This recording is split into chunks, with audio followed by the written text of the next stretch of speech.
Hello everyone. So for number 16, we're taking a look at a sequence question. Okay, it says it's an arithmetic sequence, meaning that it has a common difference. As we know, there are geometric sequences as well, where we're multiplying by something. We have a common ratio. But since it's arithmetic, we have some common difference that we're either adding or subtracting. They want to know which is an equation for the nth term. So what they're really asking for there is what's known as an explicit formula or an explicit definition. Okay, and what an explicit formula is for sequences, it's a formula that can be used to find any term of the sequence. There's recursive, and with recursive, it's a little bit more slowly developing, I guess. You have to know each and every term. So if you want to find like the 10th term, you have to find the term or the terms immediately before. Terms, how can we phrase that? Terms before are needed. Previous terms are needed, something like that. So if you want to find, like I said, the 9th term, you need to know the 8th. If you need to know the 8th, you need to know the 7th. If you need the 7th, you see where I'm going with this. So that's recursive. With explicit, you can find anything directly. If you want to find the 2000th term, you could find the 2000th term like that. And in explicit, we have a general formula, which is a sub n. This is on that reference sheet you do get with the regions, so you don't need to have this memorized. It's good to know. The more familiar you are with something, the better you will be to kind of go about using it. I wouldn't just say to yourself, like, oh, it's on the sheet, I don't need to know how to use this, or I shouldn't know anything about it, I'm given it. You still should be familiar with it. A sub n equals a sub 1, which is the first term, plus d, that's the common difference, times n minus 1. And in this case, n represents the term number that you're dealing with. So if you want to find the 9th term, n would be 9. So let's take a look at, let's just clear out so we have some space here. It says the third term is 10. So I'm going to put the term number n on the bottom. We don't know the 4th term, but it tells us the 5th term is 26. So we don't confuse the 3rd and 5th with actual numbers. 26.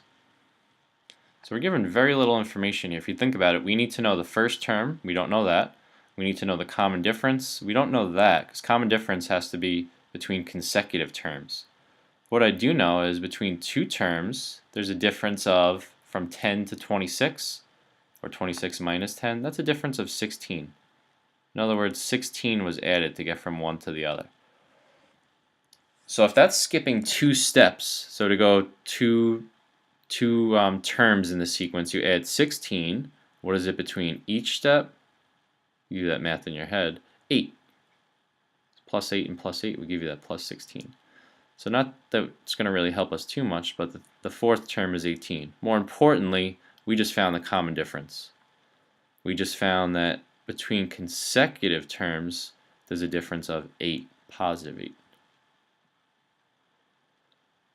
Okay? And we can use that common difference to help us out here. If we know the 3rd term is 8, the 2nd term is going to be 8 less than that. In other words, instead of adding 8 to go forward, we could subtract 8 to go backwards. So if the 3rd term was 10, that means the 2nd term is 10 minus 8, or 2. And that also means the 1st term is 8 less than that. Again, we're working backwards, and that tells us a first term of negative 6, which is also what we need. So we found d, we found a sub 1. We don't want to just jump right into the answer because this formula has obviously been simplified. You can see none of the choices have that n minus 1. So they did distribute here. So now let's plug in. So we're going to get negative 6 plus 8 times parentheses n minus 1. And again, we don't see that as a choice, so we have to do the math here and distribute. So I'm going to get 8n. I'll go above here. 8 times -1 is -8, and I had a -6 out in front. That was my first term.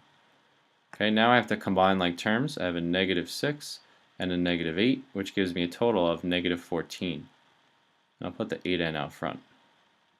So my explicit formula in green here is 8n minus 14. So if I want to find any term, I just plug something in for n. If I want to find the 11th term, I plug in an 11 for n. And the choice that correctly models that would be choice 2. You can see it's an identical match.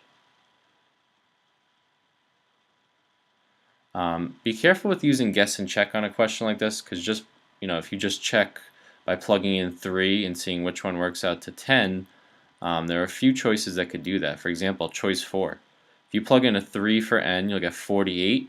48 minus 38 is 10. So don't just kind of resort to guess and check with a question like this, because it might work for one piece of it or another piece for it. One of them might work for n equals 5, and you might get an output of 26. So accurately doing it's very important here.